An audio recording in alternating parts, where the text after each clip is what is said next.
Okay, salamat po kayo. Nahala ko po salamat sa ato ang pinalangga nga gobernador o ato Vice Governor Yvonne Nuña Cagas and Vice Governor Mark Cagas sa iyang serbisyo nga way putol way tuwas nga giyata sa ato mga katawan. Labi na din sa ato ang Barangay Zone 1. Salamat sa mga servicing nga imong gipapot sa likod.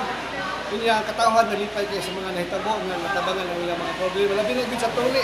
Kapating naghanan mga recipient kanina kung nakita no nga nalipay din ang mga katawan labi na mga pinikalan.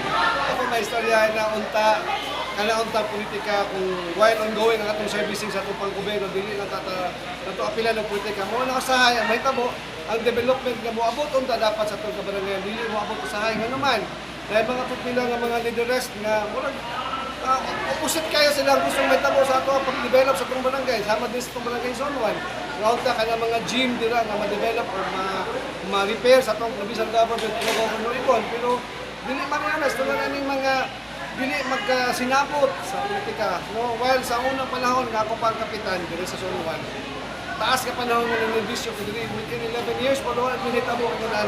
Kung kinsa man ang muhatag dawaton nato, ano naman alam na sa katawan dili na alam sa tong personal nga katuyuan. So lahi ra gyud ang may kagas ang serbisyo no nga wala pili sama karon ang servicing daghan kay nakabenepisyo. Salamat kay Gob sa imong gihimo nga taktabang sa barangay. First and foremost, I would like to give thanks. Salamat kayo sa atong head sa atong medical mission, ma'am. Mayong buntag diha sa atong mga doctors, kay daghang mga kaila, sir kanigo. Morning, sir.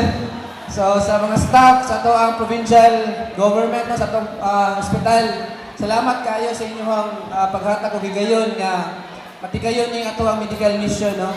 So actually ato din pasalamatan po diay no sa ato ang nag-initiate ani atong SK chairman together with this council no Angelo Magali atong palakpakan and also sa mga Cagas Cares nga coordinators nga nakita na ko diri no maayong buntag sa inyong tanan no ang akong mensahe lang is kaning ato ang hitabo nga medical mission karon is dili niya siya napamatuod ni siya nga isa ka example nga ang leadership dili lang kutob sa istorya no ang leadership sa atong gobernadora makita pod sa pag-amuma sa ato ang kalawasan sa ato ang every barangay no so hopefully na ang pagtinabangay sa atong barangay kauban ang ato ang provincial government magpadayon kay tungod isa lang ang tumong ani no nga matabangan gyud ang kaning mga katawhan nga nato kinahanglanan diri sa ato ang barangay tungod pod sa ato ang mga problema nga tubang karon kaning mga pamaagi nga ani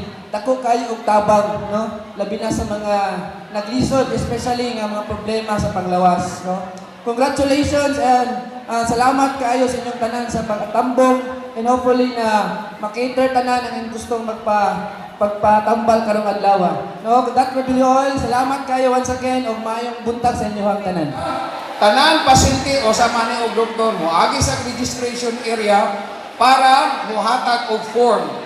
Kung pakyawon ninyo ang 5 ka kolor, walay problema. Kung pakyawon ninyo ang form ha, 5, pero muli niya yung magtarong diha para makapangayok og another form. So sabta na ba? Kada magpa-check up sa mata mo kapangayok og libre nga reading class, unya mangayok og September para sa ubo, muli niya mo or makakuha og puti ka form. Klaro na ha?